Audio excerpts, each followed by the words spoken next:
નાના બાળકોમાં એલર્જીની સમસ્યા કે જેમાં બાળકને વારંવાર શરદી ઉધરસ થઈ જતું હોય અને જેવું સિઝન ચેન્જ થાય એટલે તાવ શરદી ઉધરસ અને રિપીટ થયું હોય, નેબ્યુલાઇઝ કે એવું કંઈ કરાવે પછી થોડું સારું લાગે પણ પાછો પ્રોબ્લેમ એને જ થતો હોય. આજે એવું જ બાળક મારી સાથે છે કાર્તિક, કે જેના મધરને આપણે પૂછશું કે એને શું પ્રોબ્લેમ હતો અને હવે આપણી દવા પછી કેવું લાગે છે. જય શ્રી કૃષ્ણ બેન. જય શ્રી કૃષ્ણ. બેન, કાર્તિકને શું પ્રોબ્લેમ હતો? એને વારે વારે કફ થઈ જતો, એલર્જી હતી વાતાવરણની. શું થતું એમાં એને? ઉધરસ બહુ જ હતી, ઉધરસ ને કફ, નેબ્યુલાઇઝર આપવો પડતો વારે વારે. અને આ પ્રોબ્લેમ લગભગ કેટલા સમયથી હતો? 6 વર્ષ થઈ ગયું. 6 વર્ષથી હતો, એટલે નાનપણથી જ શરૂ થઈ ગયું એમ ને? શરૂ થઈ ગયું. અને એના માટે લગભગ તમે અલગ અલગ કેટલી જગ્યાએ બતાવ્યું હશે? 5-6 ડોક્ટર બતાવે, પાટણ, આદિપુર, ગાંધીધામ. પાટણ, આદિપુર, ગાંધીધામ, 5-6 અલગ અલગ ડોક્ટરને બતાવ્યા. શું નિદાન કરતા ડોક્ટરો? વાતાવરણ એલર્જી છે એમ જ કહેતા. બરાબર. તો કમજોરી છે ને ઇમ્યુનિટી ઓછી છે. ઇમ્યુનિટી ઓછી છે ને વાતાવરણ એલર્જી છે એમ કહેતા. પછી શું કહેતા? દવા કાયમ ચાલુ રાખો એમ કહેતા? ચાલુ રાખવાની. તો કેટલા સમય તમે રોજ દવા આપતી? કેટલા જાતની દવા આપતા તમે રોજ? એક ટાઈમની દવા આપતી, સિરપ ને ગોળી ને એવું બધું આપતા. બરાબર. એ ચાલુ જ રાખવું પડે? ચાલુ જ રાખતી. બંધ થાય તો શું થતું? બંધ થાય તો પાછી વાર એને ઉધરસ. ચાલુ હોય તો થઈ જતી ઉધરસ ક્યારેક ક્યારેક. અને બંધ થાય તો થઈ જ જાય એમ ને? બંધ થઈ જાય એટલે વધારે થતું પાછું. બરાબર. અને આપવું જ પડે રોજ? આપવું જ પડે. હવે પછી ઉધરસ બહુ વધારે આવતી તો નેબ્યુલાઇઝ કેવું કઈ કરાવવું? નેબ્યુલાઇઝર આપવું પડતું. પાફ અપાવવો પડતો તો જ સારું થાય. એટલી બધી ઉધરસ થઈ જાય ને? એટલી બધી. કેવી રહે? આખો દિવસ ચાલુ રહે, રાત્રે ચાલુ રહે, કેવું થાય? આખો દિવસ. રાતે જો ચાલુ થાય તો અડધો કલાક તો આરામથી. બરાબર. અને ઓછી જ ન થાય એમ? ઓછી જ ન થાય, ઉલટી ની વધે ખરી. રાતે દિવસના ચાલુ થાય તો ઉલટી જેવું થઈ જાય ને બિચારાને. ભેગો તાવ પણ આવે ને સતત? તાવ આવી જાય. બરાબર. હવે આ બધી જે સમસ્યા બેન એમને રહેતી, તો એને કારણે પછીના શરીરમાં બીજો પ્રોબ્લેમ થતો, જેમ કે થાક રહેતો, હાલચાલ માફી જતો, એવું કઈ થતું? શું થતું? કેટલું દોડી ના શકતો? એમ દોડી ના શકતો, ઘણું ના દોડી શકતો. દોડે તો હાંફી જાય. પછી એને થાક જેવું નતું કે વજનમાં કઈ પ્રોબ્લેમ રહેતો? વજન તો એનો વધતો જ નથી, આટલો જ રહેશે. બરાબર છે. હવે બેન, જો આ બધી સમસ્યા હતી, તમે ડોક્ટરને બતાવતા, ડોક્ટર એમ કહેતા કે એની ઇમ્યુનિટી લો છે ને એલર્જી છે, તો એવું કહેતા ડોક્ટર અમુક સમય પછી સારું થઈ જશે? અમુક સમય પછી સારું થઈ જશે. હું કેટલા વર્ષ સુધી ડોક્ટરે કીધા રાખીને તમે કેટલા વર્ષ દવા લીધા? ચાલુ જ રાખી એમને.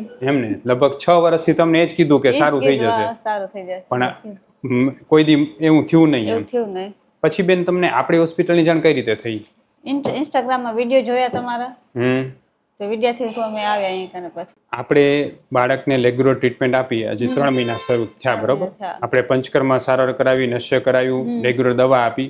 કેટલું સારું છે હાલ? ઘણો ફરક છે પહેલા કરતા. બરાબર છે. અને અત્યારે જેમ કે કોઈ વચ્ચે કોઈ બાફની દવા લેવી પડી હોય, કોઈ જાતની એલર્જીની ગોળી લેવી પડી, કાંઈ નથી લેવી પડે. તાવે નથી આવ્યો ને નેબ્યુલાઇઝર નથી લેવું પડે. સીઝન ચેન્જ થી તો કોઈ પ્રોબ્લેમ નથી થયો? પ્રોબ્લેમ નથી. આરામથી બધું. હવે બાળક દોડવા કરવા આ તેમ બધું દોડે છે એમ તો. શ્વાસ નથી ચડતો? હવે શ્વાસ નથી ચડતો. ઉધરસ નથી આવતી. હું ડોક્ટર વિશાલ પંડ્યા, એક MD આયુર્વેદ ડોક્ટર છું. મેં મારો 10 વર્ષ સુધીનો MD આયુર્વેદનો અભ્યાસ જામનગરની વિશ્વ પ્રસિદ્ધ આયુર્વેદ કોલેજમાંથી કરેલો છે. 2011થી ગાંધીધામ કચ્છ ખાતે NABH માન્યતા પ્રાપ્ત પંચકર્મ આયુર્વેદ હોસ્પિટલ ચલાવું છું. અમે લોકોએ આયુર્વેદ સારવારથી હજારો દર્દીને સાજા કર્યા છે. તેના વિડીયો રિવ્યૂ અમારા આ જ ફેસબુક, ઇન્સ્ટાગ્રામ કે યુટ્યુબ ચેનલ ઉપર છે, જે જરૂર જોવા અને જાણો કે કેવા જૂના રોગો કેટલા ઝડપથી સાજા થયા છે. અમે 2 રીતે સારવાર કરતા હોઈએ છીએ. સૌથી પહેલાં તો કચ્છ કે એની આસપાસના દર્દીઓએ હોસ્પિટલમાં રૂબરૂ બતાવવા માટે આવવું, અને બીજું કચ્છથી દૂર રહેતા દર્દીઓ માટે ઘર બેઠા ઓનલાઈન દવા પણ મંગાવી શકે છે. વધુ માહિતી માટે નીચેના નંબર ઉપર હાય લખીને વોટ્સએપ કરો, એટલે તમને ફીસ કેટલી છે, કોર્સ કેટલો કરવો પડશે વગેરે માહિતી વોટ્સએપમાં મોકલી આપશું. હવે ખરેખર જે છે એ મારે તમને ખાસ એ કહેવું છે કે મોટા ભાગના બાળકોના રોગોમાં એક જ પ્રકારનો ડૉક્ટર પાસે જોવા મળે છે કે બાળકને એલર્જી છે, મોટો થશે એટલે મટી જશે. બાળકની રોગ પ્રતિકારક શક્તિ ઓછી છે, મોટો થશે એટલે મટી જશે. મેં ઘણા બધા એવા પેશન્ટ જોયા કે બાળકો મોટા થઈ જતા હોય તોય પણ એને એલર્જી મટતી ન હોય, શ્વાસ સતત ચડતો હોય, ઘણા બાળકોને એમાંથી અસ્થમા પણ થઈ જતો હોય છે, અને ઉધરસ તો સતત ચાલુ રહે. ઇમ્યુનિટી લો હોવાને કારણે બાળકને અવારનવાર તાવ આવી જાય, અવારનવાર પ્રોબ્લેમથી દવાઓ લેવી પડે. આ પ્રોબ્લેમ સતત રહેતી હોય છે. આયુર્વેદમાં જ આનું એકમાત્ર સોલ્યુશન છે કે બાળકની ઇમ્યુનિટી વધારી શકે, એને પેટમાં કૃમિ ઓછા કરી શકે, અને એની કફ બનવાની તાસીરને આપણે આનાથી જ ઘટાડી શકીએ છીએ. બરાબર છે? આપણે જે કાર્તિકની દવા કરીમાં સૌથી મેઇન ફોકસ એ રાખ્યો કે એનું ઇમ્યુનિટી સુધરે, એની કફ બનવાની પ્રકૃતિ ઓછી થાય, જેને કારણે વારંવાર એ બીમાર ન પડે. બેન, પહેલા બીમાર પડતો તો એન્ટીબાયોટિકથી જ સારું થતું?